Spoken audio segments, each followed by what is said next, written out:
معزز حاضرین اور محترم خواتین، السلام علیکم ورحمۃ اللہ وبرکاتہ۔ احادیث نبویہ میں علی صاحب الصلاۃ والسلام جس معین شخصیت کا ذکر ہے دجال اکبر کے عنوان سے، ابھی اس کا ظہور تو نہیں ہوا، اگرچہ شاید اب زیادہ دور بھی نہیں ہے، لیکن جیسے کہ انگریزی میں کہتے ہیں coming events cast their shadows before, جو آنے والے واقعات ہوتے ہیں مستقبل میں ان کے سائے پہلے سے پڑنے شروع ہو جاتے ہیں۔ تو وہ دجال اکبر کب ظاہر ہوگا، کس شکل میں آئے گا، کہاں سے آئے گا، اس وقت اس سے بحث نہیں ہے، لیکن دجالیت، فتنہ دجال وہ کئی صدیوں سے نہ صرف یہ کہ شروع ہو چکا ہے بلکہ رفتہ رفتہ تدریجاً اس کے سائے گہرے سے گہرے تر ہوتے چلے جا رہے ہیں، اور یہ فتنہ اب میرے نزدیک اپنے آخری مرحلے میں داخل ہو گیا ہے۔ جیسا کہ سب کو معلوم ہے کفر کی بھی بہت سی شکلیں ہیں، بہت سی صورتیں ہیں۔ مثلا حضور کے زمانے میں ایک کفر تھا مشرکین کا، ایک کفر تھا اہل کتاب کا، ایک کفر تھا منافقین کا جو بظاہر مسلمان تھے بباطن کافر تھے۔ اسی طریقے سے شرک کی ہزاروں قسمیں، ہزاروں صورتیں، اس پر بڑی مفصل میری تقاریر موجود ہیں، حقیقت و اقسام شرک، اور اس موضوع پر ان کیسٹس سے اتار کر اب یہ سلسلہ مضامین میثاق میں شائع ہو رہا ہے۔ اسی طریقے سے دجالیت کے بھی بہت سے شیڈز ہیں، بہت سے مراحل ہیں۔ ان میں جو اس کی ایک خاص صورت ہے کہ جو اس کے آخری مرحلے میں سامنے آ رہی ہے، وہ ہے تفریق بین اللہ والرسل، اللہ اور اس کے رسولوں کے درمیان تفریق کرنا۔ اللہ کو مانیں گے لیکن رسول کو نہیں مانیں گے، یا مانیں گے تو اطاعت نہیں کریں گے، اتباع نہیں کریں گے، پیروی نہیں کریں گے۔ اس کے حوالے سے میں نے آج دو آیتیں تو آپ کو سنائی ہیں سورہ نساء کی، آیت نمبر 150، آیت نمبر 151۔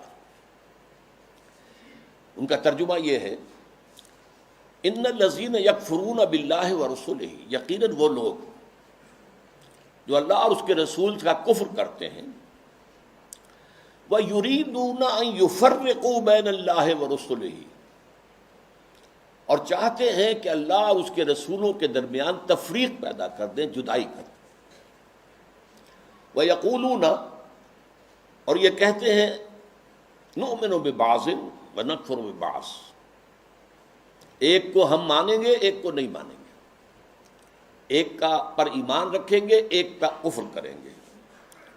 وَيُرِيدُونَ أَن يَتَّخِذُوا بَيْنَ ذَلِكَ سَبِيلًا، اور وہ چاہتے یہ ہیں کہ اس کے بین بین ایک راستہ اختیار کریں۔ اب جو فتویٰ ہے اللہ کا، فرمایا گیا اولئک ھم الکافرون حقا، یہ لوگ کٹر کافر ہیں، چاہے ایمان باللہ کا دعویٰ کریں، چاہے اللہ کی کتاب پر ایمان کا دعویٰ کریں، لیکن اگر رسول کا انکار ہو، رسول کی اطاعت کا انکار ہو، رسول کے اتباع کا انکار ہو تو یہ کفر ہے۔ اولئک ھم الکافرون حقا، جس میں کسی شک و شبہ کی گنجائش نہیں۔ وَأَعْتَدْنَا لِلْكَافِرِينَ عَذَابًا مُهِينًا، اور ایسے کافروں کے لیے ہم نے بہت عبرتناک، اہانت آمیز، ذلت، ذلیل کن، رسوا کن عذاب تیار کر رکھا ہے۔ اس آیت کے بارے میں عام طور پر لوگوں کی جو رائے ہے وہ تفریق بین الرسل والانبیاء، اس کی طرف ذہن جاتا ہے، یعنی رسولوں میں سے بعض کو ماننا بعض کو نہ ماننا، یہ بھی کفر ہے، اور یہ قرآن مجید کے مستقل مضامین میں سے ہے۔ رسولوں کو بھی سب کو ماننا، اور ہمارا ایمان یہ ہے کہ جن رسولوں کا ذکر قرآن میں نبیوں کا ذکر ہو گیا ان کو تو ماننا ہے ہی، ان میں سے تو کسی ایک کا انکار سب کا انکار ہو جائے گا۔ اس کے علاوہ بھی ہمیں معلوم ہے کہ دنیا میں اور بہت سے نبی اور رسول آئے ہیں جن کا ذکر قرآن میں نہیں ہے۔ رسولا قد قصصناہم علیک من قبل ورسلا لم نقصصہم علیک، اے نبی ہم نے بہت سے رسول ایسے بھی ہیں جن کا ذکر آپ کے سامنے کیا ہے پہلے، اور ایسے بھی بہت سے ہیں جن کا ذکر نہیں کیا، لیکن اجمالاً ہم ان سب پر ایمان رکھتے ہیں، یہ ہمارا عقیدہ ہے۔ تعین کے ساتھ انہی کو مانیں گے جن کا ذکر قرآن میں ہوا۔ تو یہ تفریق بین الرسل کا معاملہ بھی قرآن مجید کا ایک مستقل مضمون ہے، جس کے لیے دو مثالیں میں آپ کے سامنے پیش کرتا ہوں۔ سورہ بقرہ کے آخر میں بھی، جو آخری سے پہلی آیت ہے، لاسٹ بٹ ون، اور سورہ بقرہ میں 16ویں رکوع کے آخر میں بھی یہ مضمون آیا ہے۔ 16ویں رکوع میں فرمایا گیا قولوا آمنا باللہ وما انزل الینا وما انزل الی ابراہیم و اسماعیل و اسحاق و یعقوب والاسباط وما اوتی موسیٰ و عیسیٰ وما اوتی النبیون من ربہم لا نفرق بین احد منہم۔ اے مسلمانوں کہو ہم ایمان لاتے ہیں اللہ پر بھی اور اس پر بھی جو ہم پر نازل کیا گیا، اور اس پر بھی جو ہم سے پہلے نازل کیا گیا، ابراہیم پر، اسماعیل پر، اسحاق پر، یعقوب پر، ان کی اولاد پر، موسیٰ پر، عیسیٰ پر، اور تمام نبیوں کو جو کچھ دیا گیا ہم اس سب پر ایمان رکھتے ہیں، اور لا نفرق بین احد من، ان میں سے کسی کے درمیان تفریق نہیں کرتے، تمام نبیوں کو مانتے ہیں۔ اسی طرح جو سورہ بقرہ کی آخری سے پہلی آیت ہے آمن الرسول بما انزل الیہ من ربہ والمؤمنون کل آمن باللہ وملائکتہ ورسلہ لا نفرق بین احد من رسلہ، ہم اس کے رسولوں میں سے، اللہ کے رسولوں میں سے کسی ایک کی بھی تفریق نہیں کرتے۔ تو تفریق بین الانبیاء والرسل بھی قرآن کا ایک مستقل موضوع ہے۔ اس مقام پر توجہ کی ضرورت ہے۔ یہاں اصلاً جو بات سامنے آ رہی ہے وہ یہ ہے تفریق بین اللہ والرسل، اللہ اور رسولوں کے درمیان تفریق کر دینا، اللہ کو ماننے کا دعویٰ کرنا لیکن رسولوں کو ماننے سے انکار کر دینا، یا ماننا تو اس کے اتباع اور اس کی اطاعت سے انکار کر دینا۔ یہ در حقیقت ایک اہم ترین جو ہے فتنہ اس وقت جو دجالیت کا سب سے بڑا سیلاب آ رہا ہے، اس کا اصل ہدف یہی ہے، اس کا گول تو یہ ہے کہ اسلامی تہذیب کے جو بچے کھچے اثرات رہ گئے ہیں ان کا صفایا کر دیا جائے، لیکن اس کا حربہ کیا ہے؟ اللہ اور اس کے رسول کے درمیان تفریق۔ اچھا، یہ تفریق جو ہے بین اللہ والرسل، اس کی ایک تاریخ میں آپ کے سامنے پہلے اجمالاً درج کر دوں۔ آغاز اسلام میں سب سے پہلے اس کا اظہار ہوا ہے، مظاہرہ ہوا ہے یہود کی طرف سے۔ ہم اللہ کو مانتے ہیں، یوم آخر کو مانتے ہیں، ہمیں بھی مسلمان مانو، صاحب ایمان تسلیم کرو۔ یہ جو دوسرا رکوع ہے سورہ بقرہ کا، اس میں اگرچہ منافقین کا تذکرہ بھی ہے لیکن یہاں اصلاً یہود کا ذکر ہے۔ وَمِنَ النَّاسِ مَن يَقُولُ آمَنَّا بِاللَّهِ وَبِالْيَوْمِ الْآخِرِ وَمَا هُم بِمُؤْمِنِينَ، لوگوں میں سے کچھ ایسے بھی ہیں جو کہتے ہیں ہم ایمان رکھتے ہیں اللہ پر بھی، یوم آخر پر بھی، لیکن وہ ہرگز مومن نہیں ہے۔ یخادعون اللہ والذین آمنوا وما یخدعون الا انفسهم وما یشعرون فی قلوبہم مرض فزادہم اللہ مرضا ولہم عذاب علیم بما کانوا یکسبون۔ یہ لوگ جو ہیں کہہ تو رہے ہیں کہ ہم اللہ کو مانتے ہیں، آخرت کو مانتے ہیں، تو ہمیں مانو، صاحب ایمان مانو، مسلمان تسلیم کرو، لیکن وہ ہرگز مومن نہیں ہے۔ وہ دھوکہ دے رہے ہیں اہل ایمان کو اور کوشش کرتے ہیں اللہ کو دھوکہ دینے کی، لیکن یہ کہ انہیں اندازہ نہیں ہے کہ وہ کیا کر رہے ہیں۔ لیکن صاف فرما دیا گیا کہ ان کے لیے عذاب مہین ہے، وَلَهُمْ عَذَابٌ عَلِيمٌ، دردناک عذاب۔ تو یہ یہود کی طرف سے دعوت تھا، اور خاص طور پر جو ابتدائی عہد تھا مدینہ کا، جس میں کہ 16-17 مہینے حضور نے بیت المقدس کی طرف رخ کر کے نماز پڑھی ہے، حضور نے اور صحابہ نے۔ اس وقت خاص طور پر ابھی یہودیوں کے کان کھڑے نہیں ہوئے تھے کہ یہ کوئی نیا دین آ گیا ہے یا یہ کوئی نئی امت کی تاسیس ہو رہی ہے، یہ تو ہمارے ہی قبلے کو کی پیروی کر رہے ہیں۔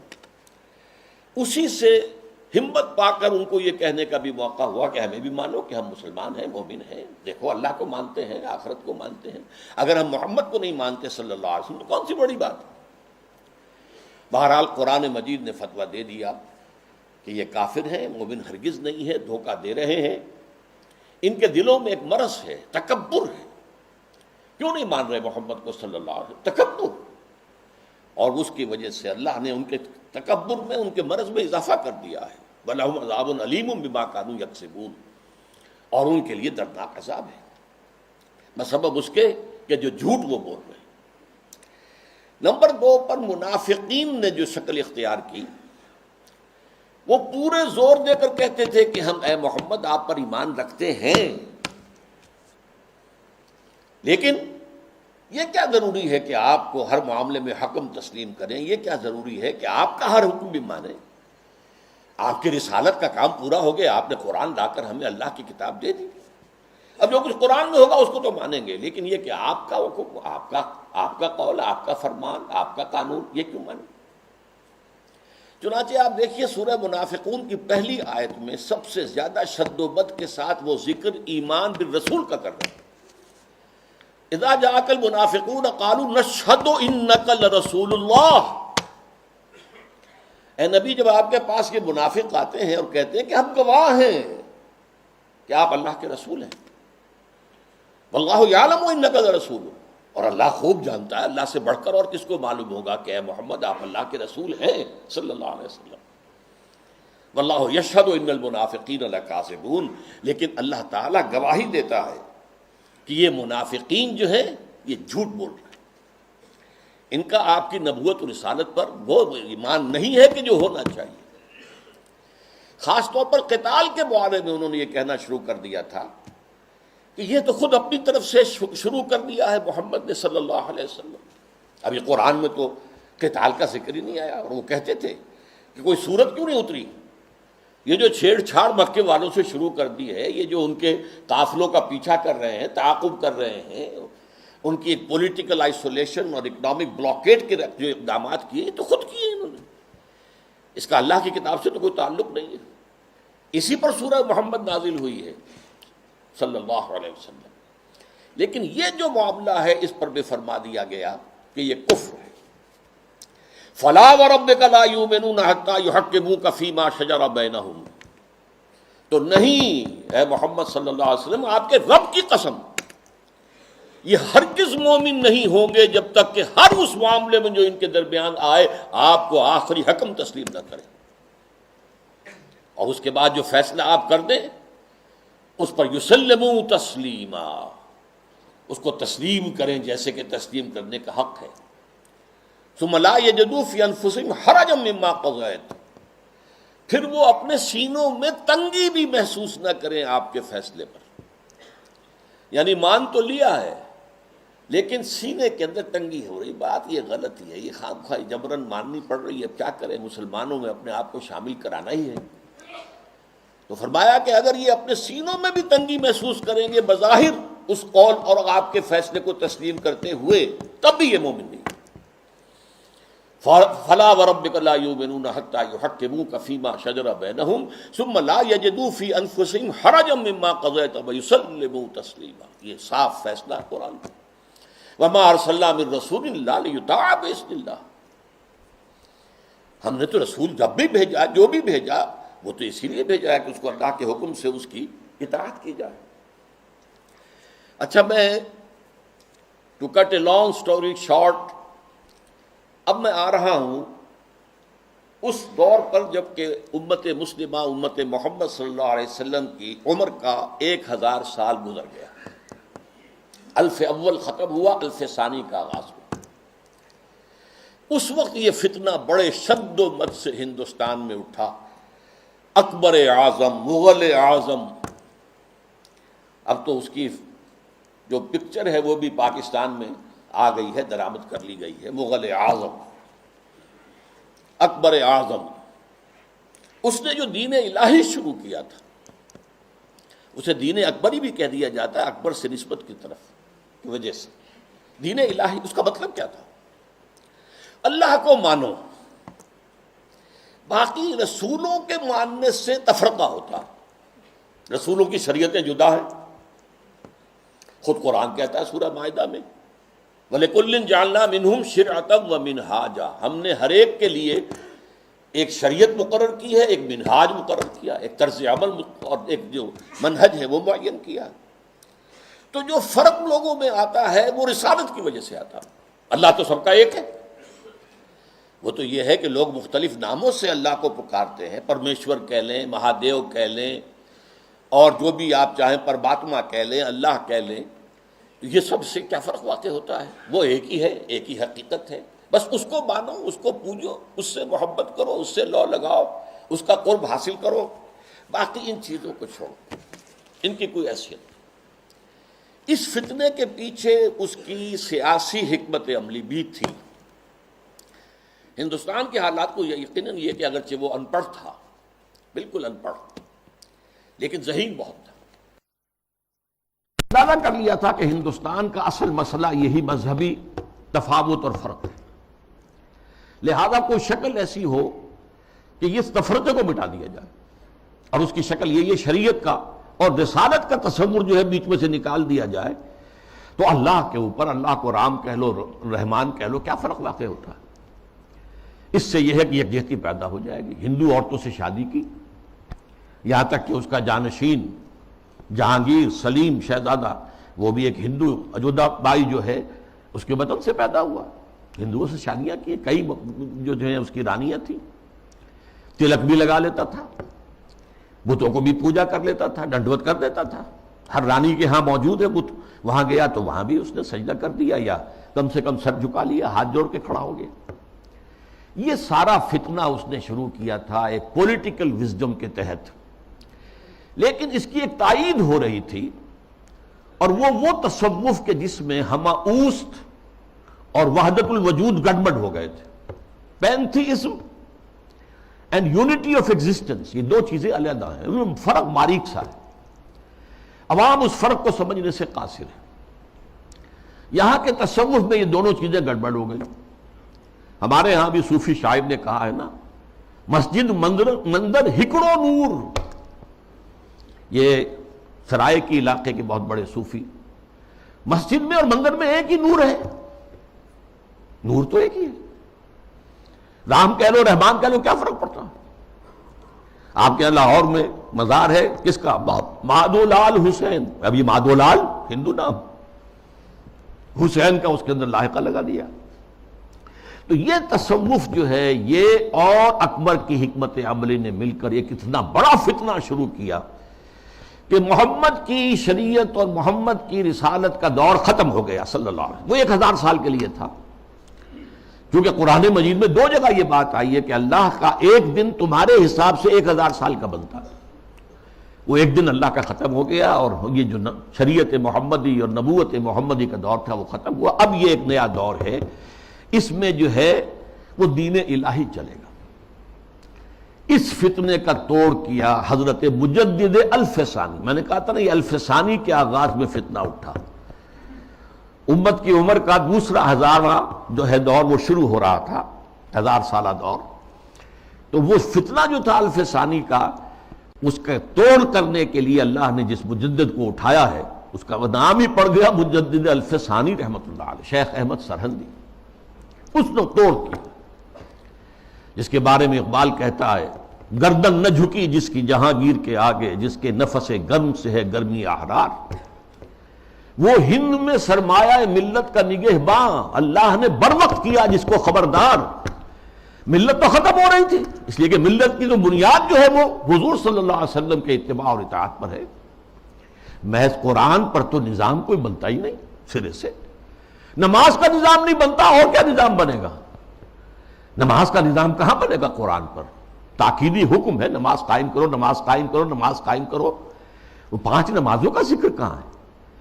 یہ ان رکعتوں کا ذکر کہاں ہے کہ فجر کی 2 ہیں، فرض جو رکعتیں ہیں، اور ظہر اور عصر کی 4 ہیں، مغرب کی 3 ہیں، عشاء کی پھر 4. کہاں ہے؟ قرآن میں تو کہیں نہیں.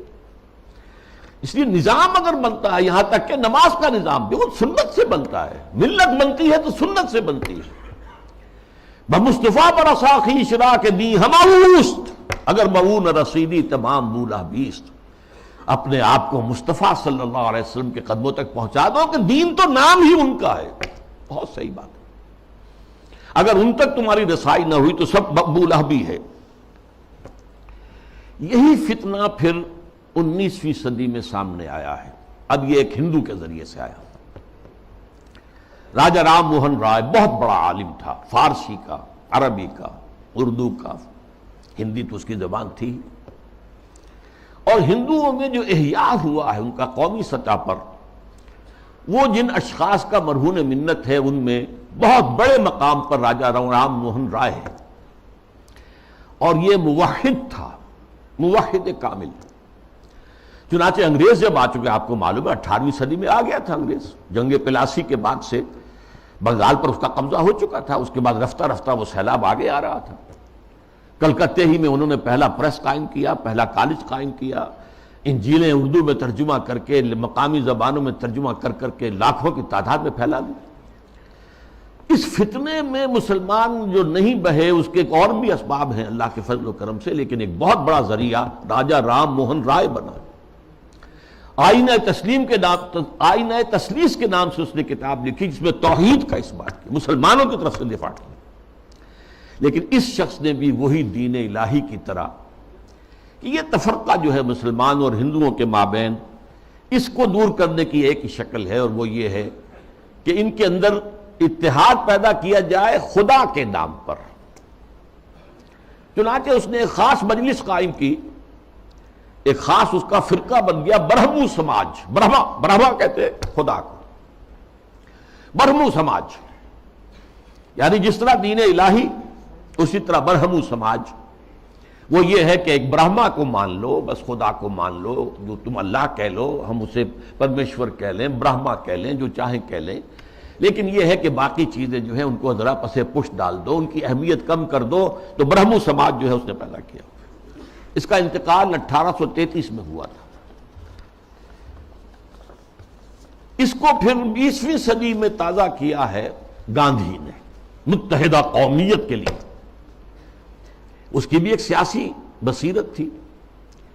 انگریز کی غلامی سے نجات پانے کی کوئی صورت نہیں ہے جب تک کہ مسلمان اور ہندو متفق نہ ہو، متحد نہ ہو، اور ان کے اتحاد میں جو چیز حائل ہے وہ شریعت ہے، قانون ہے، تہذیب ہے مسلمانوں کی۔ تو جب تک ان کو گڈمٹ کر کے ایک ہاون دستے میں ڈال کر، کوٹ کر، پیس کر ایک نہ بنا دیا جائے، تب تک یہ متحد نہیں ہو سکتے، اور جب تک یہ متحد نہیں ہوں گے آزادی نہیں ہو سکتی۔ اسی کی وجہ ہے کہ اس کی پرارتھنا جو ہوتی تھی صبح ہی صبح، اس میں گیتا بھی پڑھی جاتی تھی، قرآن کی تلاوت بھی ہوتی تھی، گرو گرنتھ کو بھی پڑھ کے سنایا جاتا تھا، تاکہ معلوم ہو یہ سب ایک ہیں بھائی، اس میں کیا فرق واقع ہوتا۔ یہ فتنہ اس شد و مت سے اٹھا تھا، متحدہ قومیت۔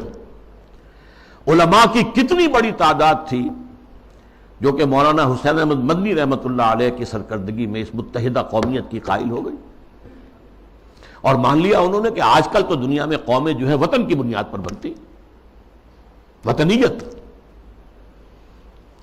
مولانا ابوالکلام آزاد بھی اس فتنے کا شکار ہوئے۔ اس فتنے کا توڑ کیا ہے جس شخص کو خصوصی نسبت تھی مجدد الفسانی سے رحمۃ اللہ علیہ، یعنی علامہ اقبال، کہ مسلمانوں کی قومیت کی بنیاد وطن نہیں ہے، مذہب ہے، اور مذہب جو ہے وہ نام ہے محمد صلی اللہ علیہ وسلم کے اطاعت اور اتباع کا۔ وطنیت کے بارے میں جو کچھ انہوں نے کہا، اس دور میں میں اور ہے، جام اور ہے، جم اور، ساقی نے بنا کی روش لطف و ستم اور، تہذیب کے آذر نے ترشوائے صنم اور، مسلم نے بھی تعمیر کیا اپنا حرم اور، ان تازہ خداؤں میں بڑا سب سے وطن ہے، جو پیرہن اس کا ہے وہ مذہب کا کفن ہے۔ یہ وہی بات جو مجدد الفسانی نے کہی تھی، اسی بات کو علامہ اقبال نے کہا ہے، اور ان کی بڑی گہری باہمی نسبت ہے۔ چوتھے نمبر پر پھر جب انگریز کا یہاں پر پورا تسلط ہو گیا 1857 کے بعد، تو فتنہ انکار حدیث پیدا ہوا، سنت رسول کا استخفاف۔ یہ چونکہ مغرب سے درآمد شدہ فلسفہ اور نظریات اور مغرب سے درآمد شدہ سائنس کے زیر اثر تھا، لہذا یہ فتنہ پورے عالم اسلام میں ہوا، اگرچہ اس کے مرکز دو بنے ہیں، ایک ہندوستان اور دوسرے مصر۔ مصر ثقافتی اعتبار سے عالم عرب کا امام، اور عجمی اسلام جو ہے اس میں سب سے اہمیت سب سے بڑھ کر وہ ہندوستان کو تھی۔ تقریباً پوری دنیا کی جو مسلمانوں کی آبادی ہے اس کا تہائی ہندوستان میں ہوتا تھا، آج بھی ایسا ہی ہے۔ 40 کروڑ سے زائد جو ہیں وہ بھارت اور پاکستان اور بنگلہ دیش میں ہیں، 125 کروڑ کل جو ہے مسلمان، ایک تہائی تعداد تو یہاں ہوتی تھی۔ اور یہاں پہ ظاہر بات ہے کہ ثقافت کا بہت بڑا مرکز، علم کا۔ اس میں جو آغاز ہوا سر سید احمد خان سر خیل، اس کے بعد یہ کہ یہاں بھی علماء، اور علماء بھی جو اہل حدیث تھے، وہ اس کا شکار ہوئے۔ مولانا عبداللہ چکڑالوی، چکڑالہ یہ چکوال کے قریب ہے، وہاں کے بہت بڑے عالم اہل حدیث، وہ اسی فتنہ انکار حدیث میں مبتلا ہوئے، پھیلایا انہوں نے بڑے پیمانے پر۔ اسی طرح مولانا اسلم جیراج پوری یو پی کے، انہوں نے اس فتنے کو بھڑکایا، وہ بھی اہل حدیث سے مسلکن۔ اسی طریقے سے مولانا تمنا عبادی، نیاز فتح پوری، بہت عمدہ مضمون نگار، انشا پرداس۔ غلام جیلانی برق، اگرچہ اس کی آخر میں ہدایت ہو گئی، لیکن سب سے بڑھ کر یہ فتنہ جس شخص سے پھیلا ہے وہ غلام احمد پرویز۔ اس کا لکھنے کا اسلوب بھی بڑا اچھا تھا، دلکش تھا، تقریر کا اسلوب بھی بہت اچھا تھا اور دلکش تھا۔ اور یہ جان لیجئے فتنہ وہی شخص برپا کر سکتا ہے جس میں صلاحیت ہوتی ہے۔ عام آدمی کیا فتنہ برپا کرے گا، اور کرے گا تو پھیلائے گا کیسے؟ تحریر و تقریر سے فتنہ جو ہے وہ پھیلتا ہے، پروان چڑھتا ہے، اور ان دونوں چیزوں پر اس شخص کو بڑی دسترس حاصل تھی۔ دیکھیے یہ دو غلام احمد پنجاب نے پیدا کیے۔ غلام احمد قادیانی، اس نے ختم نبوت کی مہر توڑ دی، اجرائے وحی، اجرائے نبوت کا دعویٰ کر دیا۔ اور غلام احمد پرویز، اس نے اور دوسری اعتبار سے نبوت و رسالت کو زخم لگائے کہ نبی کی رسالت جو ہے وہ ٹھیک ہے، ہم مانتے ہیں، لیکن نبی کی اطاعت اور اس کا اتباع یہ صرف ان کی زندگی تک تھا۔ یہ فتنہ جو ہے پرویزیت، یہ آج بھی جاری ہے۔ اس کے کچھ کیسٹس ہیں جو آج بھی پھیل رہے ہیں، نہ صرف پاکستان کے مختلف حصوں اور علاقوں میں، بلکہ اور باقی باہر کے ممالک کے اندر بھی چھوٹے چھوٹے جو ہیں ان کی جو بزم بنتی ہے، بزم طلوع اسلام جیسے یہاں پر ہوتی تھی، طلوع اسلام اس کا رسالہ تھا، تو ایسی بزمیں بنتی ہیں اور اس کے اندر لوگ جمع ہو کر اور یہ اس کے کیسٹ سنتے ہیں، اس کی تقریریں سنتے ہیں۔ یہ فتنہ کیا تھا، اس کو میں یہ چاہتا ہوں کہ give the devil his due، شیطان کو بھی جو اس کا حق ہے وہ دینا چاہیے۔ اس نے کبھی انکار نہیں کیا مطلقاً حدیث کا، بلکہ اس کا موقف اصل میں کیا وہ سمجھ لیجئے۔ نمبر 1، دائمی ہدایت اور دائمی قانون صرف قرآن کا ہے۔ سنت رسول کے حکم پر چلنا، قرآن میں جہاں بھی آیا آتی ہے الرسول، اس سے مراد کیا ہے؟ اس وقت رسول امیر بھی تھے مسلمانوں کے، تو یہ اطاعت امیر کا ہے۔ وہ سربراہ مملکت بھی بن گئے مدینے میں، تو اطاعت جو ہے وہ حکمران کی ہے۔ اس اعتبار سے وہ مرکز ملت تھے، مرکز ملت کی اطاعت ہوگی۔ اب جب بھی کوئی اسلامی ریاست قائم ہوگی تو جو مرکز ملت ہوگا اس کی اطاعت ہوگی، اس سے حق حاصل ہوگا، وہ جو بھی حکم تسلیم کرے، جو حکم نہ تسلیم کرے۔ اس طرح گویا کہ رسالت محمدی اور نبوت محمدی اور شریعت محمدی اور سنت محمدی، اس کی اس نے گویا کہ عملاً نفی کر دی۔ انہوں نے کہا کہ ہم حدیثیں صرف وہی مانیں گے جو قرآن کے مطابق ہو۔ اچھا، کوئی شے قرآن کے مطابق ہے یا نہیں ہے کون طے کرے گا؟ ہم کریں گے۔ قرآن کی تشریح اور تعبیر اور تفسیر اگر سنت سے آزاد ہو کر کی جائے تو ظاہر بات ہے قرآن کو موم کی ناک بنایا جا سکتا ہے، ادھر موڑ دے ادھر موڑ دے، جو چاہے تعبیر کر لے۔ اس کی ایک میں مثال آپ کو دیتا ہوں، اگرچہ وہ بڑی استہزائیہ سے مثال ہے۔ قرآن مجید میں حکم آیا سورہ مائدہ میں والسارق والسارقۃ فاقطعوا ایدیہما، چور مرد ہو یا عورت ان کے ہاتھ کاٹ دو۔ اب اس کی کیا تعبیر کی؟ رسول نے تو سمجھا ہاتھ کاٹنا ہے، اور آپ نے ہاتھ کاٹے۔ ایک مخزومی خاتون تھی بڑے اونچے گھرانے کی، بنو مخزوم وہی ابو جہل کا قبیلہ ہے، فاطمہ نام تھا، فاطمہ مخزومیہ، اس نے چوری کی۔ اب اس کا ہاتھ کاٹنے کا حکم دے دیا گیا۔ لوگوں میں بڑی جو ہے بے چینی پھیلی، بڑے اونچے خاندان کی یہ عورت ہے، اس کا ہاتھ کٹے گا۔ اور تو کسی کو جو ہے لب کشائی کی ہمت نہیں تھی۔ حضرت انس حضور کے خادم خاص تھے، ان کو ذریعہ بنایا کہ حضور یہ اونچے خاندان کی عورت ہے، خاندان کی ناک کٹ جائے گی، آپ اس میں نرمی کیجیے۔ حضور نے سخت غصے کا، غضب کا اظہار کیا۔ اے انس، تم سے پہلی جو امتیں برباد ہوئیں اسی لیے ہوئیں کہ جب اونچی قسم کے لوگ، اونچے لیول کے لوگ جرم کرتے تھے انہیں چھوڑ دیا جاتا تھا، اور عوام اور غریب لوگ جرم کرتے تھے تو انہیں سزا دی جاتی تھی۔ خدا کی قسم اگر فاطمہ بنت محمد بھی چوری کرے گی، معاذ اللہ ثم معاذ اللہ ثم معاذ اللہ، رضی اللہ تعالی عنہا وصلی اللہ علیہ وسلم، تو اس کا بھی ہاتھ کاٹا جائے۔ اب اس کی تعبیر پرویز صاحب کیا کرتے ہیں؟ ان کا ہاتھ کاٹ دو، مطلب ایسا معاشرہ، ایسا معاشی نظام بنا دو کہ چوری کی ضرورت ہی نہ رہے۔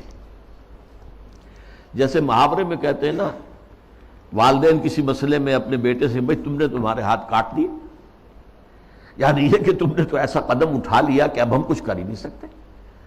یہ گویا کہ اس محاورے پر لے آیا، ان کے ہاتھ کاٹ دو، یعنی ایسا ماحول پیدا کر دو، ایسا سوشلسٹ نظام برپا کر دو کہ جس میں ہر ایک شخص کی ضرورت پوری ہو رہی ہے تو کائے کو چوری کرے گا۔ یہ ہاتھ کاٹ دو کا مفہوم ہے، یہ نہیں ہے یہ تو مولویوں نے بنا لیا ہے، اور یہ غلط تصور ہے کہ ہاتھ کاٹے جائیں۔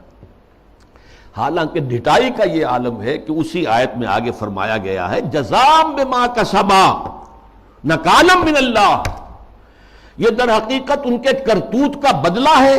تو گویا کہ ان کے کرتوتوں کا بدلہ یہ ہے کہ ایسا نظام قائم کرو، یہ ان کے کرتوتوں کا بدلہ ہے۔ نکالن، اور عبرت ہے لوگوں کے لیے اللہ کی طرف سے۔ اللہ عبرت کیسے ہوگی؟ کیا اس اعلیٰ نظام سے عبرت پیدا ہوگی؟ قرآن مجید اپنی حفاظت کرتا ہے، لا یاتیہ الباطل من بین یدیہ ولا من خلفہ، قرآن مجید کے اوپر کوئی باطل حملہ آور نہیں ہو سکتا، نہ سامنے سے نہ پیچھے سے۔ بہرحال یہ اس کا موقف تھا، اور یہ موقف آج بہت بڑے پیمانے پر ہمارے جو جدید تعلیم یافتہ لوگ ہیں ان میں موجود ہے۔ ان کے ہاں بھی یہ پہلا موقع تھا کہ درس قرآن کے نام سے محفل ہوتی تھی، اور وہ مخلوط محفل ہوتی تھی، مرد بھی اور خواتین اور نوجوان لڑکیاں بھی، اور وہ بے پردگی کے ساتھ۔ اب جو صورتحال ہے، یہ فتنہ جو ہے بہت شد و بد اور بہت بڑے پیمانے پر اور بڑی پشت پناہی کے ساتھ مغرب کے زیر اثر، اور دجال جو اس وقت ہے، دجاجلہ میں سے ایک بہت بڑا دجال جو ہے امریکہ، اور شخصی طور پر بش، اس کی ریشہ دوانی اور اس کی پشت پناہی اور اس کی تائید اور اس کی مدد سے جو فتنہ اٹھ رہا ہے، اس کا ہدف کیا ہے؟ اسلامی تہذیب کی بیخکنی کرنا۔ اور اس کا حربہ کیا ہے؟ تفریق بین اللہ والرسل، اللہ کو مانو، قرآن کو مانو، اور اس کی من مانی تعبیر کرو، رسولوں کو چھوڑو، رسول کی بات کو چھوڑو۔ وہ تھے تو اپنے وقت کے لیے تھے، ایک وقتی کلچر انہوں نے پیدا کر دیا تھا، ایک وقتی نظام پیدا کر دیا تھا، وہ لوگوں کی اس وقت کی ذہنی سطح کے مطابق تھا، اس وقت کے ماحول کے مطابق تھا، یہ کوئی مستقل اور دائمی شے نہیں۔ حربہ یہ ہے۔ اس ضمن میں اب میں ذرا تھوڑا سا تاریخی پس منظر بیان کروں۔ دیکھیے اس وقت جو ہے شیطان لعین اور اس کے سب سے بڑے ایجنٹ کے ذریعے سے دجالیت جو مرحلہ وار آگے بڑھی ہے، اس موضوع پر میں تقریر اسی جگہ پر کر چکا ہوں 22 فروری 2004 کو، 2.25 سال پہلے، موجودہ عالمی حالات میں اسلام کا مستقبل کے عنوان سے۔ سب سے پہلی دجالیت جو آئی دنیا میں، وہ ریاست اور سیاست کے میدان میں آئی، سیکولرزم کے عنوان سے۔ مذہب کو، خدا کو، خدائی ہدایت کو، خدائی احکام کو، آسمانی ہدایت کو پرے کر دو ریاست سے۔ ریاست، قانون، یہ انسانوں کا کام ہے بنانا۔ ہیومن سوورنٹی، پاپولر سوورنٹی، عوام خود حاکم ہیں، وہ اپنے نمائندوں کے ذریعے سے جو چاہیں گے قانون بنائیں گے۔ رکھ دو، اللہ کو مسجد میں بند کرو اور خدا کو جو ہے جہاں چاہو بند کر دو، ہمارے ایوان حکومت میں نہیں آئے گا، ہمارے قانون ساز ادارے میں وہ نہیں آئے گا، حاکمیت اس کی نہیں ہے، حاکمیت عوام کی۔ یہ دجالیت کا یہ سب سے بڑا وار، سب سے پہلا چیز ہی سب سے اہم بھی ہوتی ہے، اور یہ گلوبل ہو چکی ہے پوری دنیا میں، پوری دنیا میں۔ واقعہ یہ ہے کہ اللہ کے خلاف، خدا کے خلاف اس سے بڑی بغاوت آج تک نہیں ہوئی۔ اس سے پہلے کیا ہوتا تھا؟ ایک بڑے خدا کو ماننے کے ساتھ چھوٹے چھوٹے خدا بھی مان لیے، بس شرک ہوتا تھا۔ لیکن خدا کو اس طرح انسانی معاملات، اور خاص طور پر ظاہر بات ہے ریاست اور سیاست اور قانون، یہی تو سب سے بڑی چیزیں ہوتی، ان سے بے دخل کر دینا خدا کا، یہ اس دور میں ہوا۔ نمبر 2 دور آیا معیشت کا۔ معیشت کی بنیاد انٹرسٹ بیسڈ کیپٹلزم پر کر کے۔ آسمانی شریعتوں کے نزدیک سب سے بڑا گناہ جو ہے عمل میں، وہ سود ہے۔ عقائد میں شرک ناقابل معافی، ان اللہ لا یغفر ان یشرک بہ ویغفر ما دون ذلک لمن یشاء۔ اعمال میں سود، جس پر اللہ اس کے رسول کی طرف سے اعلان جنگ ہے، وہ سود مرکزی شے بن گیا معیشت کی۔ بینکنگ، انٹرسٹ، کیپٹلزم، یہ بھی گلوبل ہو چکا ہے فتنہ، پوری دنیا، مسلم غیر مسلم، مشرقی مغربی، سب ہر جگہ۔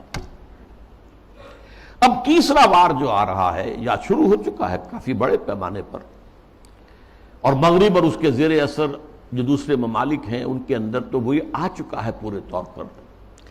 ابھی عالم اسلام میں پورے طور سے نہیں آیا ہے، جس کے لیے بڑی ایک منظم سازش کے ساتھ بڑی جد و جہد ہو رہی ہے۔ وہ کیا ہے؟ شرم و حیا، عفت و عصمت کے تصورات، اور ستر و حجاب کے قوانین اور ضابطوں کے خلاف، اس سے آزاد تہذیب اور معاشرت۔ جیسا کہ میں نے عرض کیا، یہ شرم و حیا، عصمت و عفت کے تصورات کہ یہ بھی کوئی بڑی اعلیٰ قدر ہے، ستر و حجاب یہ بھی کوئی احکام ہے، ان سب کی نفی اسلامی تہذیب کو اس وقت سب سے بڑا چیلنج اس سے، اس لیے کہ یہ اسلامی تہذیب کا بنیادی نقطہ ہے، اہم ترین ہے۔ اس ضمن میں دیکھیے، سب سے پہلے امریکہ میں ان کے جو تھنک ٹینکس ہوتے ہیں، بڑے بڑے مفکر ہوتے ہیں، تھنکرز ہوتے ہیں، وہ چیزیں لکھتے ہیں، اور وہ گویا کہ ایک طرح کی رہنمائی ہوتی ہے حکومت کے لیے۔ سیموئل پی ہنٹنگٹن نے لکھی کتاب، بلکہ مقالہ، تہذیبوں کا ٹکراؤ۔ اب ہمارا اصل معاملہ ہماری تہذیب کا مسلم تہذیب سے ٹکراؤ ہے، تہذیبوں کا ٹکراؤ، کلیش آف سویلائزیشنز۔ اور اس میں اس نے تجزیہ کیا، یہ چیزیں پہلے بھی بیان ہوئی ہیں، لیکن اس وقت ایک خاص موضوع کے تحت میں ترتیب کے ساتھ ان چیزوں کو لا رہا ہوں۔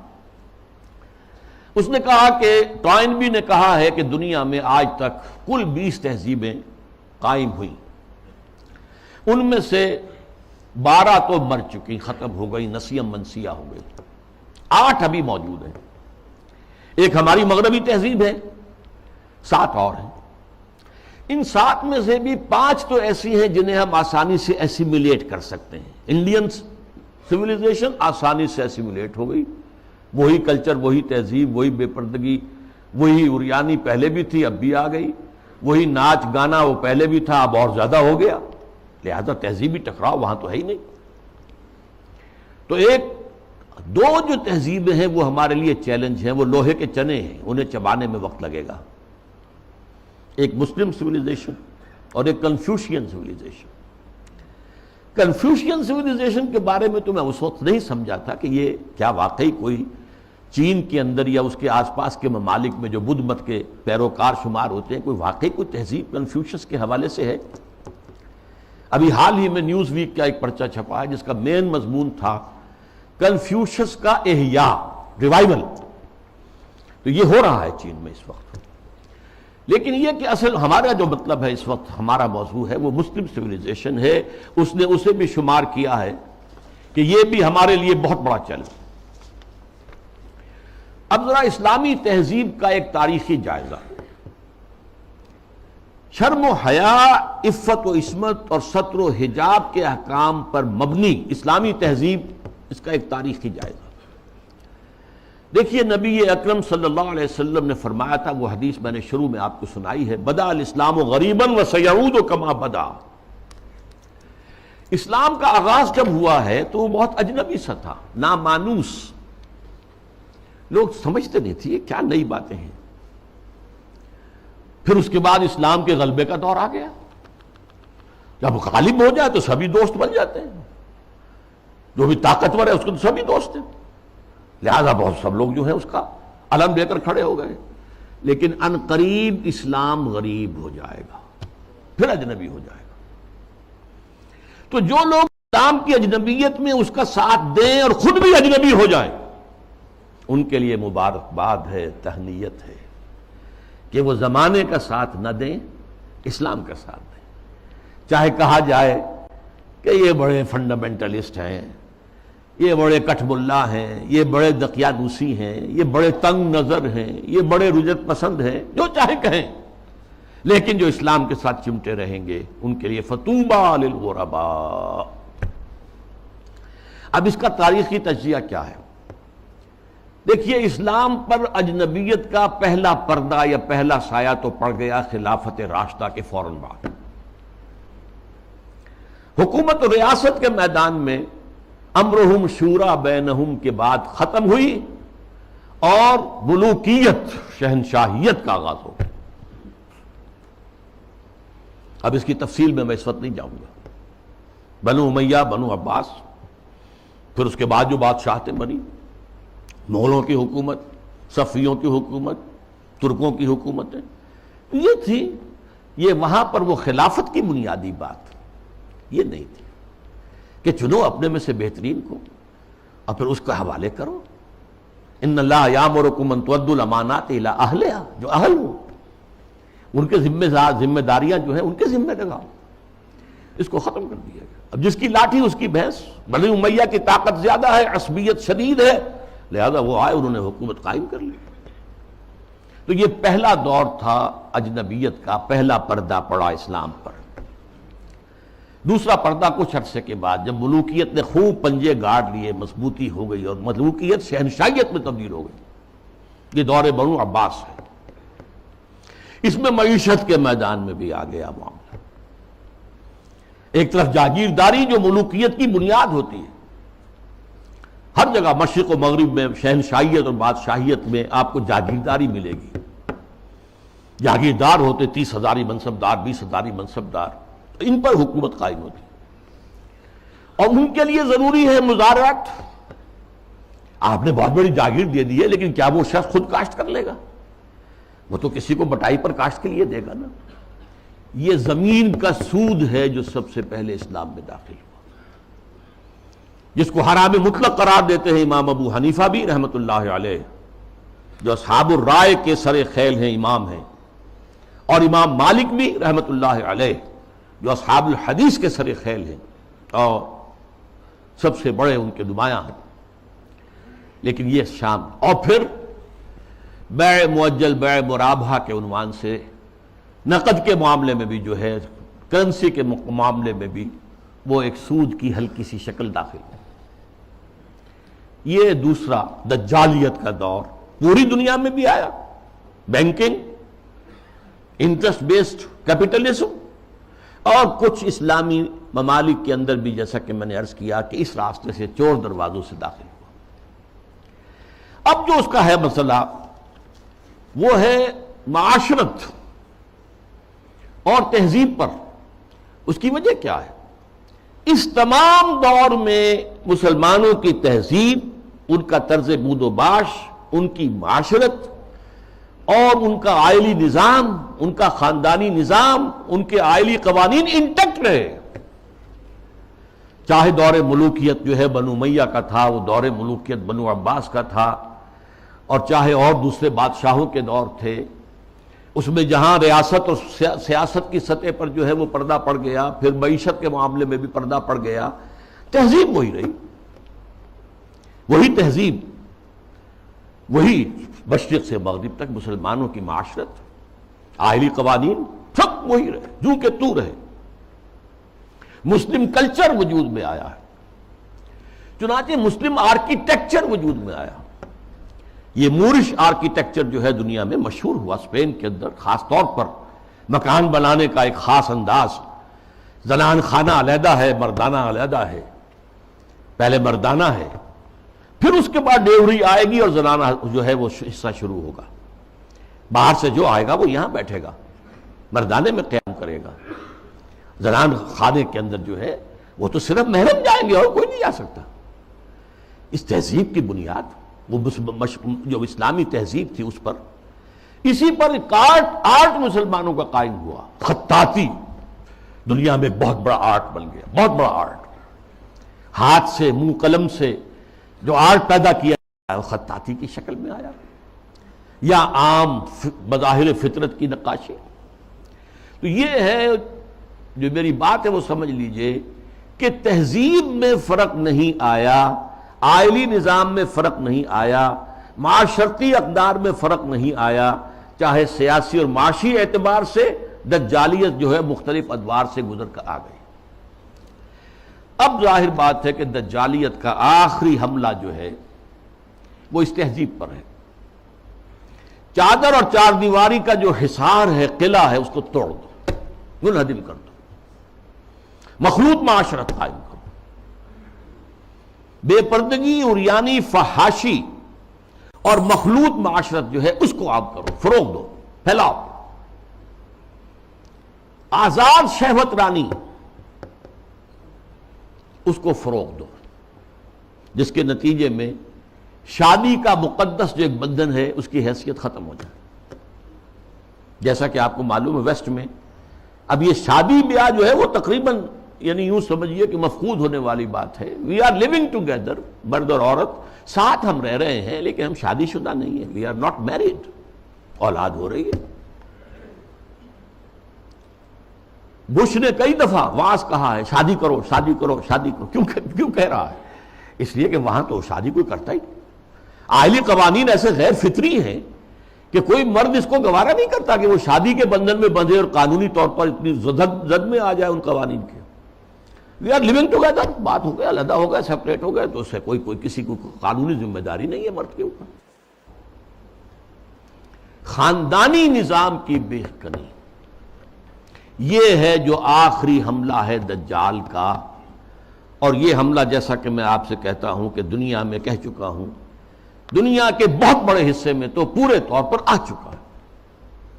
ابھی عالم اسلام میں یہ اتنا فروغ نہیں پا سکا ہے. ابھی کچھ نہ کچھ خاندانی قدریں موجود ہیں، کچھ بزرگوں کا احترام ہے، شادی کا بندھن کی اس کی کوئی اہمیت ہے، اس کا ایک تقدس ہے، شرم و حیا کی کوئی قدر و قیمت ہے، عصمت و عفت کا کوئی تصور ہے، وہ بھی کوئی اعلیٰ قدر ہے. ستر اور حجاب کے کچھ نہ کچھ، بہرحال اگرچہ بہت بڑے پیمانے پر وہ فتنہ ہمارے ہاں بھی آ رہا ہے، لیکن ابھی کچھ نہ کچھ بقایا ہے. اور یہ سب عالمی سطح پر ہو رہا ہے. مسلمانوں کی تہذیب کی یہ جڑ اور بنیاد کاٹنے کے لیے ذرا یاد کیجئے، قاہرہ کانفرنس ہوئی سب سے پہلے عالمی سطح پر، ویمن لب، عورتوں کی آزادی کے لیے. پھر بیجنگ کانفرنس ہوئی، پھر بیجنگ +5 کانفرنس ہوئی یونائٹڈ نیشنز آرگنائزیشن کی جنرل اسمبلی کے تحت. اور اس میں کیا سفارشات دی گئیں یہ پہلے بھی میں بیان کر چکا ہوں. نمبر 1، ہومو سیکسولیٹی کو کوئی عیب نہ سمجھا جائے. یہ بھی انسان کا ایک طبعی تقاضا ہے. مرد مرد سے، عورت عورت سے شہوت رانی کرے. یہاں تک کہ مرد اور مرد کی شادی اور عورت کی شادی، ایک مرد جو ہے وہ شوہر ہے، دوسرا مرد بیوی ہے. ایک عورت شوہر کے درجے میں ہے، دوسری عورت بیوی کے درجے میں. اسی طریقے سے یہ جو تم کہتے ہو عصمت فروش عورتوں کو پروسٹیچیوٹس، یہ بڑا گندا لفظ استعمال کرتے ہو. ان کو اس کو بھی اس کا احترام ہونا چاہیے. وہ بھی ایک پیشہ ہے، ایک محنت ہے. لہذا انہیں کہو سیکس ورکرز، محنت کش، جنس کی بنیاد پر محنت کرنے والیاں. آخر کوئی شخص مزدور کام کر رہا ہے، وہ اپنے جو مسل پاور ہے اسے استعمال کر رہا ہے اور پیسہ کما رہا ہے. تو ایک عورت نے اپنے جسم کے ایک اور حصے کو استعمال کیا ہے اور پیسے کما رہی ہے. تمہیں کیا اعتراض ہے؟ کیوں حقارت کی نگاہ سے دیکھتے ہو؟ پھر مرد اور عورت ہر اعتبار سے برابر برابر برابر، شانہ بہ شانہ، وراثت میں برابر کا حصہ. یہ کیا ہے؟ عورت کا حصہ آدھا مرد سے. یہ کیا گواہی عورت کی آدھی مرد سے؟ کیا تو کھیل برابر برابر. اور عورت اگر شادی کر کے تمہارے گھر میں آباد ہو جاتی ہے تو اگر وہ گھر کا کام کاج کرے گی تو اجرت لے گی اس پر، اس کو حق حاصل ہے. اور اسی طریقے سے اگر وہ پریگننسی کی مصیبت جھیلتی ہے اور چائلڈ برتھ کی تکلیف اس پر بھی اجرت طلب کر سکتی ہے شوہر سے. اور نمبر 3، اگر ہم بستری کے لیے مرد جو ہے اصرار کرے جبکہ عورت انکار کر رہی ہو تو اس کو بھی ریپ کہا جائے گا، زنا بالجبر کہا جائے گا، میریٹل ریپ. یہ شادی کے اندر بھی ریپ کا تصور ہے.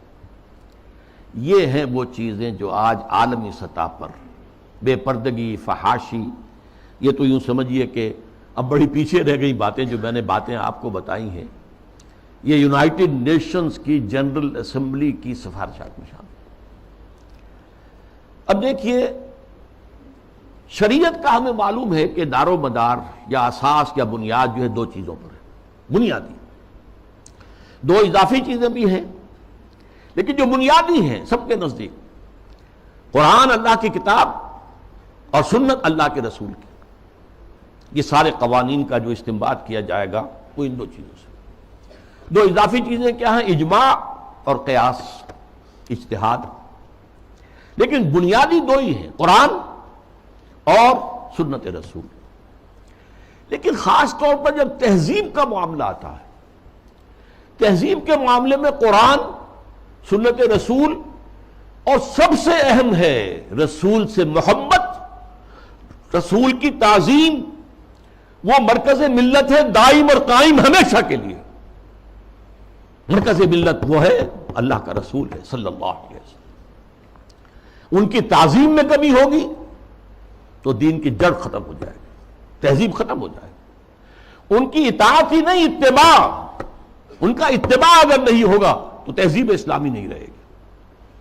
پھر میں آپ کو اقبال کا شعر سنا رہا ہوں، وہ مصطفیٰ پر اساں خیش را کے دی ہماؤس، اگر برو نہ رسیدی تمام بولا بیست. یہی وجہ ہے. دیکھیے، ویسے تو یہ مضامین سورہ حجرات کے درس میں نے تفصیل سے بیان کیے. مرکزی شخصیت جو ہے ہمیشہ کے لیے امت مسلمہ کے اندر، باقی چھوٹی چھوٹی قیادتیں ادھر ادھر، کوئی پاکستان میں قائد اعظم بن گیا، کوئی بونگ بندو بن گیا، کوئی اور جو ہے وہ کارنو جو ہے وہ لیڈر بن گیا، یہ ہے سب. لیکن اصل لیڈر، اصل شخصیت، مرکزی شخصیت پورے عالم اسلام کے اندر وہ محمد رسول اللہ کے صلی اللہ علیہ وسلم. ان سے محبت، ان کی تعظیم، سوء ادب بھی نہ ہو جائے. ان کی آواز سے اوپر اپنی آواز کہیں کر دو گے تو سارے اعمال حبط ہو جائیں گے. یا ایھا الذین آمنوا لا ترفعوا اصواتکم فوق صوت النبی ولا تجهروا له بالقول كجهر بعضكم لبعض ان تحبط اعمالكم وانتم لا تشعرون. میں تفصیل سے عرض کرتا رہا ہوں کہ صحابہ کے دور میں تو مطلب تھا حضور کی آواز سے اونچی آواز کر کے بات کرنا. اب کیا ہے؟ حضور کی بات کے مقابلے میں اپنی بات لانا. حضور نے تو یہ کہا نہیں میری رائے ہے. واہ، اگر آپ نے مان لیا کہ حضور نے یہ فرمایا ہے تو پھر آپ کون ہیں؟ یہ تمام اعمال صالحہ، ساری تمہارے کرتوت جو بھی تم نے کمائی کی ہے سب ضائع ہو جائیں گے، تمہیں پتہ بھی نہیں چلے گا. بھائی میں نے کوئی گناہ کبیرہ تو نہیں کیا، میں نے کوئی اور نہ زنا کیا، نہ شراب پی ہے، نہ کچھ اور کیا ہے. انتم لا تشعرون، تمہیں شعور بھی نہیں ہوگا، اور تمہاری ساری جو بھی اب تک کی کارگزاری ہے، تمہارے اعمال ہیں، وہ سب ہبط ہو جائے۔ اب دیکھیے اس پر 2 pronged حملہ ہو رہا ہے مغرب سے۔ نمبر 1، محمد صلی اللہ علیہ وسلم کی شخصیت کو مجروح کر دو۔ یہ کام پہلے بھی ہوا ہے، لیکن یہ بڑے مصنفین کی کتابوں میں ہوا، بڑے محدود پیمانے پر ہوا۔ اب جو ہوا ہے آپ نے دیکھا توہین رسالت کا معاملہ، اور جتنے بڑے پیمانے پر حضور کے کارٹون بنا کر شائع کیے گئے، انہوں نے دیکھ لیا ہے، ٹھیک ہے، عالم اسلام کا رد عمل کیا ہے؟ کوئی جلوس نکل آئے، کوئی توڑ پھوڑ ہو گئی، کوئی اپنا ہی بگاڑا، ہمارا کیا بگاڑا؟ اس اعتبار سے غور طلب بات یہ ہے، ایک بار جو ہے کاری کیا ہے انہوں نے، اور دیکھ لیا ہے کہ ہے کوئی تھوڑے سے لوگ ہیں، کوئی دقیانوسی ہیں، کوئی جذباتی ہیں، ویسے بھی وہ لوگ عام طور پر ان پڑھ ہیں یا مولوی ملاٹے ہیں، بس ان کا اثر انہوں نے قبول کیا ہے۔ کسی حکومت نے کوئی قدم اٹھایا؟ حضور کی شخصیت کو بس کر، اس کا ایک بہت بڑا مظاہرہ یورپ کے کتنے اخبارات نے وہ شائع کر دی، اور کسی طرف سے کوئی معذرت نہیں۔ اور دوسرا معاملہ یہی ہے کہ حدیث کا استخفاف کرو، اور سنت رسول جو ہے وہ اس کی حجیت کو ختم کر دو۔ اب دیکھیے اس پر جو ہے تفریق بین اللہ والرسل، اس کی پشت پر پورا عالم مغرب ہے، یہودی بھی، عیسائی بھی، اور سب سے بڑھ کر عالمی میڈیا،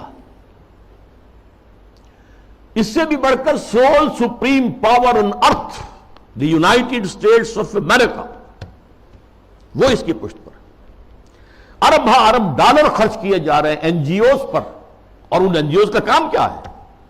مسلم تہذیب کی بیخ کا نہیں۔ یہ جو ہنٹنگٹن نے کہا ہے کہ یہ ذرا لوہے کا چنا ہے، اس کو چبانے کے لیے ذرا لوہے والے دانت ہی چاہیے، ان الحدید بالحدید یفلح، لوہے کو تو لوہا ہی کاٹ سکتا ہے۔ نظام تعلیم کے اندر بنیادی تبدیلیاں کر دی گئی۔ پھر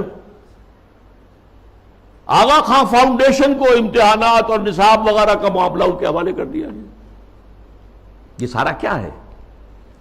یہ امریکہ اور دوسری طرف عالم اسلام میں جو اس کے پٹھو بیٹھے ہوئے حکمران، پوڈلز، روشن خیالی کے نام سے اور اعتدال پسندی کے نام سے جو پرچار ہو رہا ہے، جو ایوان صدر سے پرچار ہوتا ہے، حکومت کی سطحوں پر، مختلف سطحوں پر پرچار ہو رہا ہے، اور سب سے زیادہ یہ کہ اب میڈیا کے اوپر جو پرچار ہو رہا ہے، اور میڈیا کی جو پہنچ ہے اس کا آپ اندازہ کیجیے۔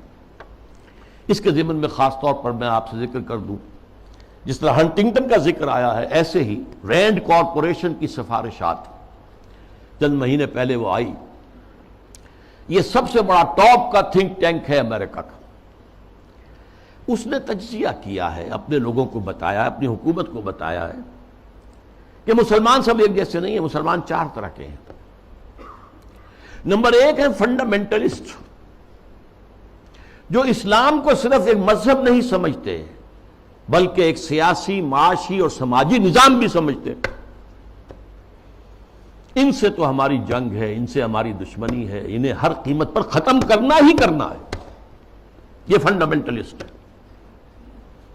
نمبر 2 پر ٹریڈیشنلسٹ ہیں، روایت پسند علماء، ان کے مدرسے ہیں، قال اللہ قال رسول ہے، انہیں نظام سے کوئی بحث نہیں ہوتی،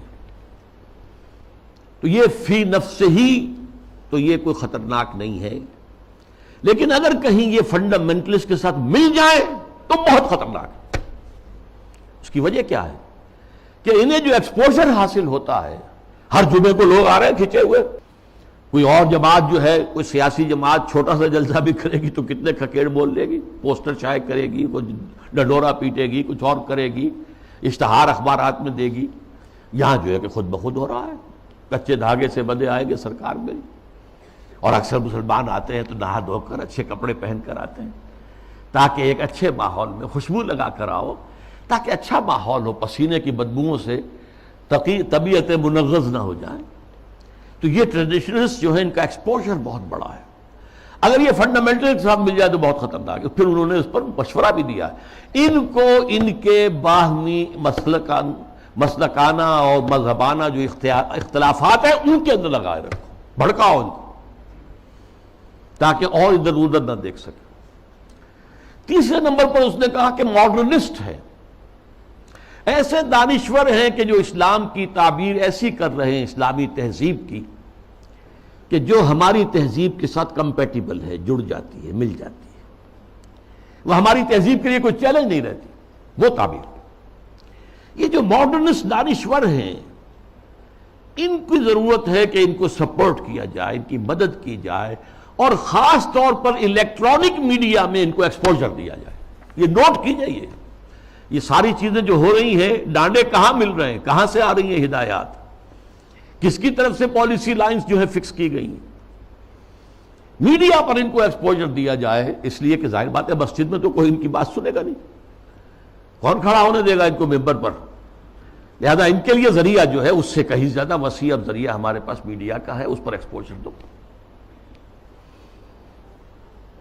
چوتھے انہوں نے کہا کہ مسلمانوں میں بھی بڑی تعداد ہے جو خالص سیکولر ہو چکے ہیں، وہ تو ہمارے ہیں ہی ہیں، وہ سمجھتے ہیں کہ یہ نماز روزہ ہے تو بس انفرادی مسئلہ ہے، کوئی کرے نہ کرے، لیکن یہ ہے کہ اس کا ریاست سے، حکومت سے، قانون سے، تہذیب سے، تمدن سے کوئی واسطہ نہیں۔ یہ چار کیٹیگریز میں سے یہ 2+2 ہو گئے، ماڈرنسٹ اور سیکولرسٹ تو ہمارے ساتھی ہیں، اور یہ فنڈامنٹلسٹ اور ٹریڈیشنلسٹ، انہیں ٹیکل کرنا پڑے گا، سب سے بڑھ کر فنڈامنٹلسٹ کو جو اسلام کو ایک نظام سمجھتے ہیں، سیاسی، معاشی، معاشرتی نظام، اور اس کے بعد یہ کہ یہ جو ٹریڈیشنلسٹ ہیں جن کا کہ اثر و رسوخ عوام کے اندر ہے، تو ان کو جو ہے اپنے باہمی اختلافات میں الجھائے رکھا جائے۔ اب میں چند مثالیں آپ کے سامنے پیش کر رہا ہوں اس کے جو مظاہر ہیں۔ ظاہر بات ہے کہ وہ تو مثالیں تو بے شمار ہو سکتی ہیں، لیکن اس وقت میں چند مثالیں دوں گا۔ دیگ کا کہ چند چاول بتا دیتے ہیں کہ دیگ کا کیا حال ہے۔ ہمارے ہاں کے ایک بڑے ابھرتے ہوئے دانشور ہیں، انہیں اب بڑا مقام حاصل ہو گیا ہے، میڈیا میں بھی، سرکاری معاملات میں بھی، کونسل آف اسلامک آئیڈیالوجی میں، اور اسی طرح کے ایک اور دانشور ہیں کہ جنہیں بٹھا دیا گیا ہے سپریم کورٹ کی شریعت اپیلیٹ بینچ میں، وغیرہ وغیرہ۔ بہرحال وہ جو دانشور ہیں جن کا میں نے پہلے ذکر کیا، ان کی ایک بات سامنے آئی، یہ پردہ وردہ اسلام میں نہیں ہے، یہ کوئی مستقل حکم نہیں ہے، یہ تو ایک خاص زمانے کا کلچر تھا، کلچر ہے صرف، اس سے زیادہ اس کی کوئی اہمیت نہیں۔ یہ بات صحیح ہے کہ یہ کلچر ہے، لیکن یہ مسلم کلچر ہے، صرف اس زمانے کے لیے نہیں تھا، یہ ہمیشہ کے لیے کلچر ہے۔ اس لیے کہ ظاہر بات ہے جب اسلام آیا ہے تو عرب میں کوئی کلچرل ویکیوم تو نہیں تھا، ان کا اپنا کلچر تھا، وہاں وہ عریانی نہیں تھی جو آج ہے، نہیں تھی، عورت کا لباس ہوتا تھا پورا، باہر نکلتے ہوئے عورتیں اس دور جاہلیت میں بھی چادر لیتی تھیں، صرف یہ کہ چہرہ کھلا رہتا تھا، چادر جسے جلباب کہا جاتا ہے، بڑی سی چادر جس میں وہ لپٹ کر نکلتی تھی باہر۔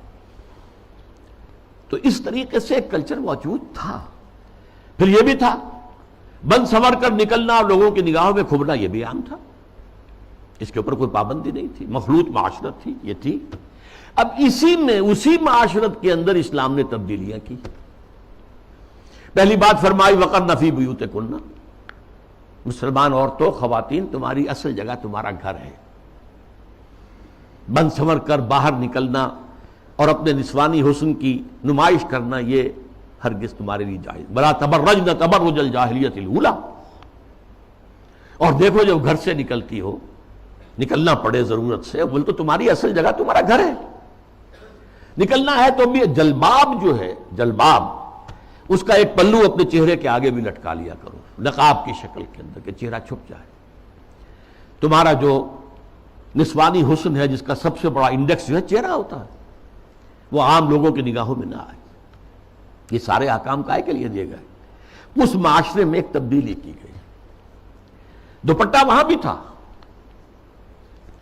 خمرہن جو سورہ نور میں آیا لفظ، خمار اوڑھنی کو کہتے ہیں، اوڑھنی ہوتی تھی اور عام عورت کام کرتے ہوئے اس کو اپنی کمر کے گرد کس لیتی تھی، کمر کس کے، لہذا کام کرتی تھی گھر کا، یا پھر یہ کہ گلے میں ڈال لیا۔ سر کو ڈھانپنا اور خاص طور پر جو اپنے سینہ ہے، سینے کو اس کے کور کرنا، یہ نہیں تھا، اس میں کہہ دیا تم اپنا جو ہے سر بھی ڈھانکو، اور وَضْرِبْنَ بِخُمُرِهِنَّ عَلَى جُيُوبِهِنَّ، اپنے گریبانوں کے اوپر اپنی اوڑھنیوں کے بکل مارو، تاکہ جو عورت کا نسوانی حسن ہے اس میں ایک بہت بڑا حصہ یہ بھی ہے، اس کو مزید چھپاؤ۔ کرتا تو پہلے سے تھا، لیکن یہ وَضْرِبْنَ بِخُمُرِهِنَّ عَلَى جُيُوبِهِنَّ، یہ جو تمہارے خمار ہیں، جو تمہاری یہ اوڑھنیاں ہیں، ان کے ذرا بکل بھی مار لیا کرو اپنے اوپر۔ اس نے وہ تہذیب پیدا کی ہے جس کا میں تذکرہ کر چکا ہوں کہ اس نے ہماری ایک طرز تعمیر بھی تبدیل کر دی، مردانہ اور زنانہ معاملہ، اور گھر بنانا، مورش آرکیٹیکچر خاص طور پہ دنیا کے اندر مشہور ہے، ٹاپ کے آرکیٹیکچرز میں سے، اور پھر یہ سارا جو نظام بنا ہے، اور یہ چلا آیا انگریزوں کے دور میں بھی نہیں ختم ہوا یہ، اور فرانسیسی کہیں گئے، کہیں اور گئے، کوئی اور پورچوگیز گئے، ڈچ گئے، وغیرہ وغیرہ، اطالوی گئے، لیکن یہ تہذیب کا جو یہ سٹرکچر تھا یہ قائم رہا، انٹیکٹ رہا۔ اب اس کے خلاف جو مہم ہو رہی ہے وہ میں آپ کو بتا چکا ہوں کہ عالمی سطح پر ہے۔ جیسے یہ پردے کے معاملے میں، یہ پردہ جو کہ میں نے ایک بڑی مفصل تقریر کی تھی، پردے 4 ہیں، ایک نہیں 4۔ پہلا پردہ جو ایک پورے کرٹن کی طرح گویا کہ ہمارے پورے معاشرے کے اندر تنا ہوا ہے، وہ سیگریگیشن آف سیکسز، عورتوں اور مردوں کو علیحدہ کرو، مخلوط معاشرت نہ ہو۔ دعوت ولیمہ ہو رہی ہے تو ایک طرف عورتیں ہیں، دوسری طرف مرد ہیں، مخلوط نہیں۔ لیکن اب مخلوط بھی ہوتی، وہ تو جدید تہذیب جو ہے جیسے جیسے پھیل رہی ہے، اور کمال یہ کرتے ہیں کہ دولہا اور دلہن کو سجی سجائی دلہن کو لا کر جو ہے وہ وہاں پر اسٹیج پر بٹھا دیتے ہیں۔ بڑھ رہا ہے کینسر جو ہے وہ آگے سے آگے بڑھ رہا ہے۔ پہلا پردہ سیگریگیشن، ٹھیک ہے، کوئی کام کرنے کی پابندیاں نہیں ہے، تعلیم حاصل کرنے پر پابندی نہیں ہے، لیکن یہ کہ سیگریگیشن کے ساتھ ہوگا جو بھی معاملہ ہوگا۔ میں تفصیل سے کر چکا ہوں، وہ میری تقریر کے ویڈیو بھی ہیں، آڈیو بھی ہیں، وغیرہ وغیرہ، اور شاید وہ کہیں مضمون کی شکل میں میثاق میں چھپ بھی چکی ہو۔ اگلا پردہ کیا ہے کہ عورت گھر سے نکلے تو یا جلباب کے اندر لپٹی ہوئی ہو، اور یا یہ ہے کہ پھر اسی کی ایک شکل بن گئی، وہ لپٹی ہوئی بھی ہو، اپنے چہرے کے اوپر ایک اس کا حصہ پلو لٹکا بھی لے، اسی کی شکل بعد میں برقعے کی شکل میں آ گئی، آسانی ہو گئی۔ جلباب میں ہے تو آپ کا ایک ہاتھ جو ہے عورت کا وہ چادر کو سنبھالنے پر لگے گا، صرف ایک ہاتھ فری ہوگا۔ اگر آپ نے برقع اوڑھ لیا ہے اور نقاب بھی ڈالا ہوا ہے، دونوں ہاتھ فری ہیں۔ ڈاکٹر کے ہاں جانا ہے، بچے کو لے کر دکھانا ہے، بچے کو گود میں لیا اور ایک ہاتھ میں بوتل لے رکھی ہے دوا کے لیے، ورنہ یہ ہے کہ معاملہ مشکل ہو جائے گا۔ تو برقع اس کی ایک ارتقائی شکل ہے۔ تیسرا پردہ 4 دیواری، گھر کے اندر صرف محرم داخل ہوگا، نہ محرم نہیں جائے گا، چاہے وہ آپ کا داماد ہے، لیکن داماد کی محرم صرف اس کی بیوی ہے، آپ کی ایک بیٹی ہے، دوسری بیٹیاں اس کی محرم نہیں ہے۔ ساس محرم ہے اور آپ کی بیوی آپ کی محرم ہے، وہ اگر آئی ہوئی ہے اپنے میکے میں ٹھیک ہے، لیکن یہ کہ اندر جو دوسری لڑکیاں ہیں وہ نامحرم ہیں، سالیاں جو ہیں وہ تمہاری محرم نہیں ہیں۔ یہ تیسرا پردہ ہے۔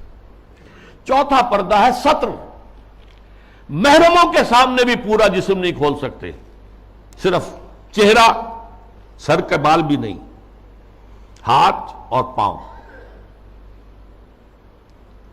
یہ ستر کہلاتا ہے۔ یہ تیسرا پردہ ہے۔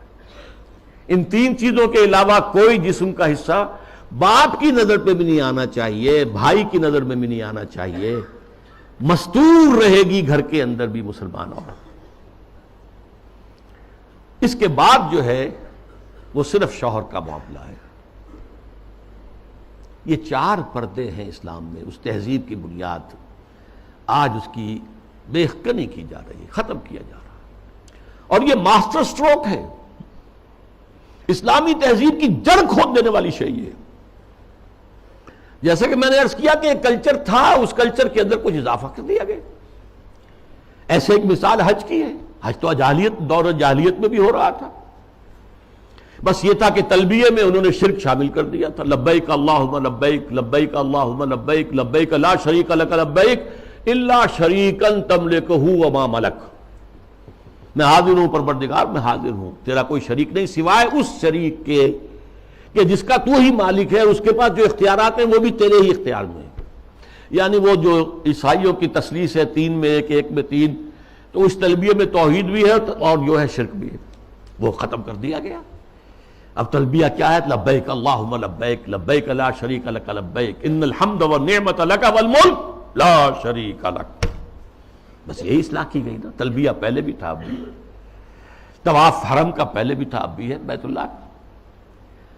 آپ جانا ہے منا میں ٹھہرنا ہے، اور پھر اس کے بعد جو ہے وہ جانا ہے عرفہ، میدان عرفات میں۔ اس میں کیا غلطی ہو گئی تھی کہ قریش کہتے تھے کہ ہم تو حرم کے متولی، ہم حدود حرم سے باہر نہیں جا سکتے، وہ صرف منا میں ٹھہرتے، اس کو روک دیا گیا۔ ثم افیضوا من حیث افاض الناس، جاؤ تم بھی وہیں پر، تمہارا کوئی خاص مقام نہیں۔ عرفہ جو ہے الحج علی عرفہ، حج تو نام ہی عرفہ کا ہے، وقوف عرفہ جو ہے اس کا رکن اعظم ہے۔ باقی تمام مناسک میں سے جو بھی چھوٹ جائے گا اس کا کوئی نہ کوئی جو ہے آپ اس کا ازالہ کر سکیں گے، لیکن اگر عرفہ رہ گیا، وقوف عرفہ نہیں ہوا تو حج نہیں ہوا۔ تیسرے یہ کہ وہ جب منا میں بیٹھتے تھے، قیام کرتے تھے 2 یا 3 دن، اس میں اپنے آباء و اجداد کے قصے، ان کی حمد، ان کی ثنا، ان کے بیان، اب کہہ دیا گیا نہیں، فاذکروا اللہ تعالیٰ کا ذکر کرو، فاذکروا اللہ کا ذکرکم آباءکم، جیسے تم اپنے آباء و اجداد کا تذکرہ کرتے تھے، اب اس کو چھوڑو، دفع کرو، اب اللہ کا ذکر کرو، قیام عرفہ کے اندر اللہ کا ذکر کرو۔ تو دیکھیے وہ چیز جو موجود تھی اسی میں اضافے کے ساتھ، کمی کے ساتھ حج کے مناسک بنا دیے۔ تو اس اصول کو اگر سمجھ لیا جائے تو وہ بات کہ یہ کلچر ہے، یہ ٹھیک ہے، حقیقت ہے، کلچر ہے، لیکن جاہلی کلچر میں کچھ چیزیں اضافہ کر کے اس کا اسلامی کلچر بنایا گیا ہے۔ یہی جو صاحب ہیں ان کا کہنا یہ بھی ہے کہ موسیقی اسلام میں حرام نہیں ہے، مزامیر کے ساتھ، سازوں کے ساتھ موسیقی جائز ہے۔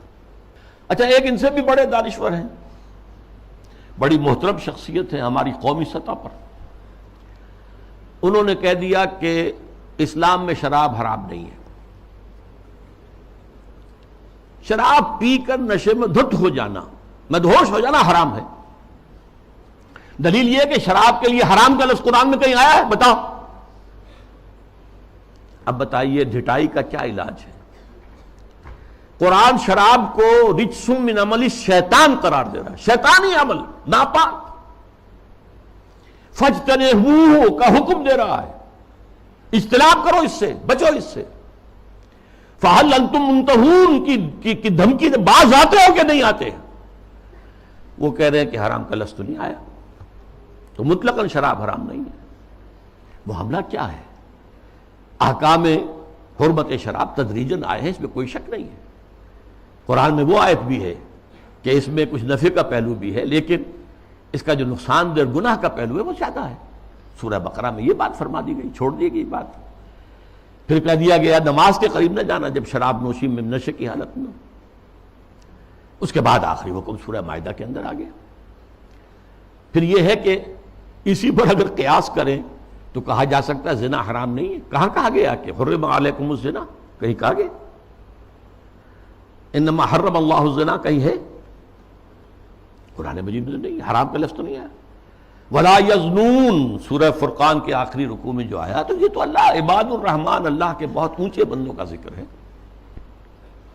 یا ولا تقربوا الزنا، اس کا مفہوم تو یہ ہے کہ جہاں زنا ہو رہا ہو اس مقام کے قریب مت جاؤ، بس، مطلقاً زنا کے لیے تو نہیں۔ جیسی تعویل پرویز صاحب نے کی کہ ہاتھ کاٹنے کا مطلب کیا ہے۔ بہرحال ایک اور بات کہی جا رہی ہے اس وقت، سود کھانا حرام ہے، دینا تو حرام نہیں، کہاں قرآن میں لکھا ہوا؟ اب یہ تو سنت ہے جو بتاتی ہے، سنت نے فرمایا کہ شراب حرام ہے، نہ صرف شراب حرام ہے، کل مسکرن، جس سے بھی نشہ ہو جائے وہ حرام ہے۔ چنانچہ سلفی علماء جو ہے خاص طور پہ سعودی عرب کے، وہ تو سگریٹ نوشی کو بھی حرام کہتے ہیں، تمباکو نوشی حرام، تدخین حرام، اس لیے کہ اس سے بھی ایک نشہ سا ہوتا۔ باقی یہ کہ یہ اصول ہمارے سامنے آیا، ہماری تہذیب کی بنیاد بنا۔ ما اسکرا کثیرہ فقلیلہ حرام، جس چیز کی زیادہ مقدار جو ہے وہ مدہوشی پیدا کر دے، نشہ پیدا کر دے، اس کی تھوڑی مقدار بھی حرام ہے۔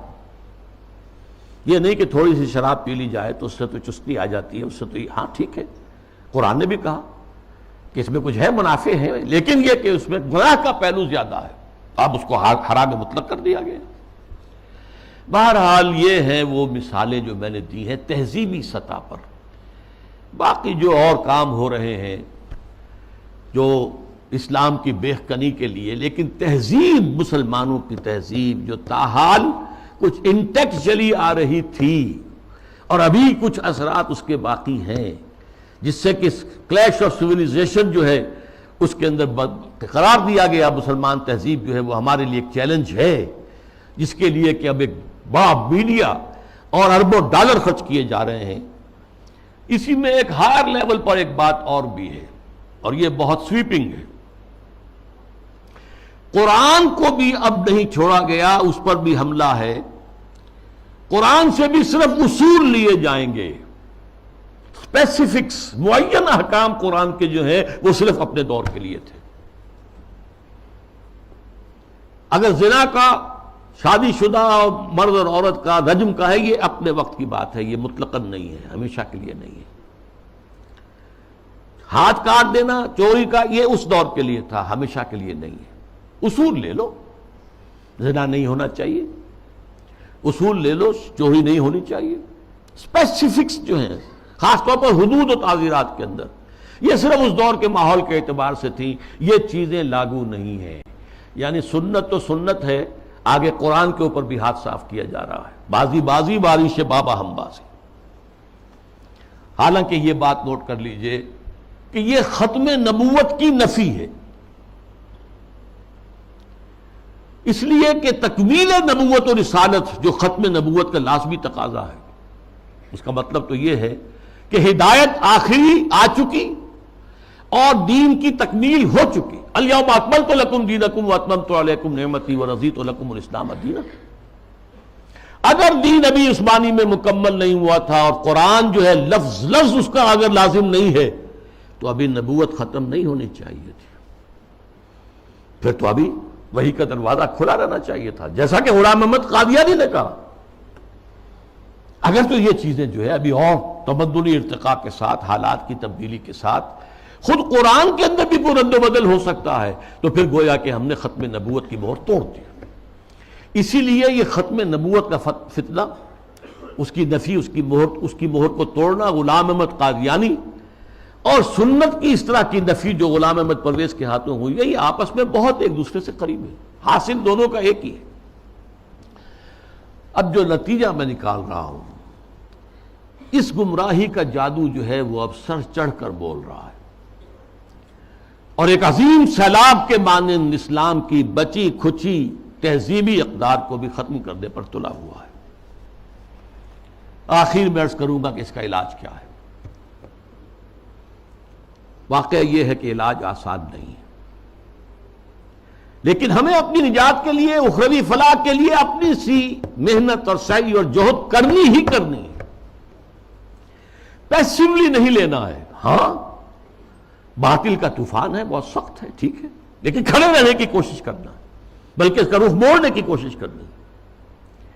اصل تو اس کا رخ مڑے گا اگر کسی وقت اللہ کرے کہ یہ پاکستان کے نصیب میں ہو کہ کسی ملک میں اگر اسلامی نظام مکمل قائم کر کے دکھا دیا جائے دنیا کو، اس کی برکات لوگوں کو بچشم سر نظر آ جائے، تب اس دجالیت کا توڑ ممکن ہوگا، اس سیلاب کا رخ موڑا جا سکتا ہے۔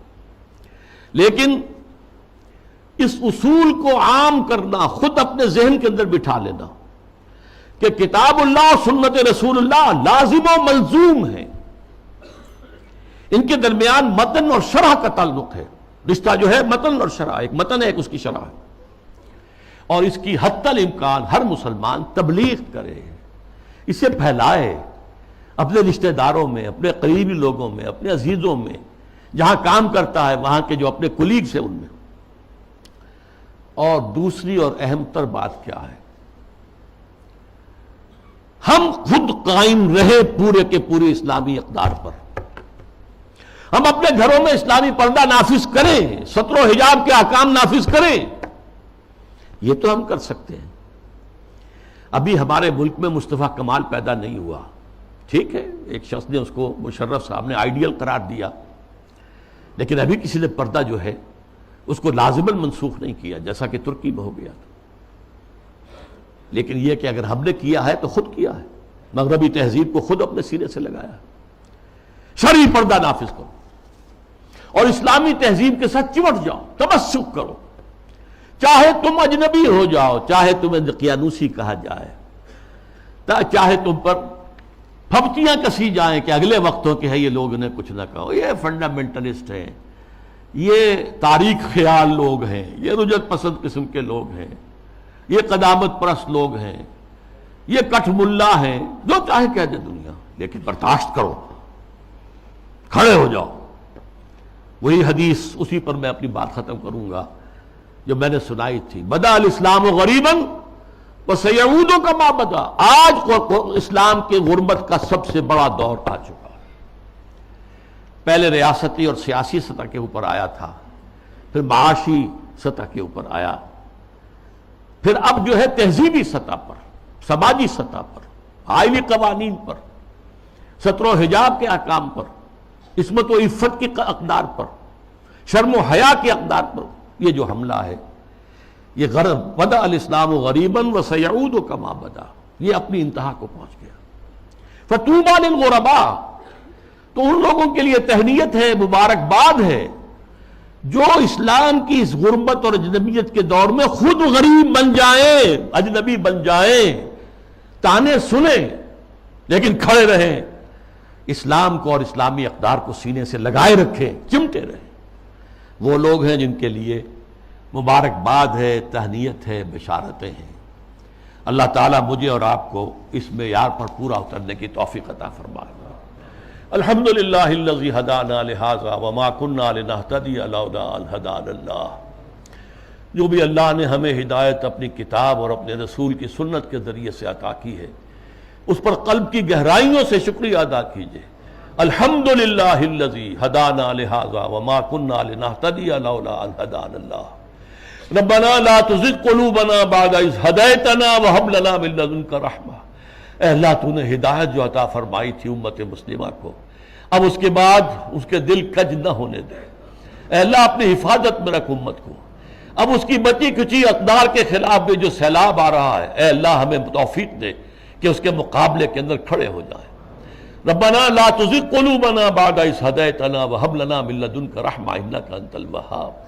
اللہم اغفر لنا ولآبائنا ولأمہاتنا ولجمیع المؤمنین والمؤمنات والمسلمین والمسلمات الاحیاء منہم والاموات انک سمیع مجیب الدعوات. اللہم اشف مرضانا، اللہم اشف مرضانا، اللہم اشف مرضانا. اللہم حبب الینا الایمان وزینہ فی قلوبنا وکرہ الینا الکفر والفسوق والعصیان. وصلی اللہ تعالی علی خیر خلقہ محمد وبارک وسلم تسلیما کثیرا کثیرا.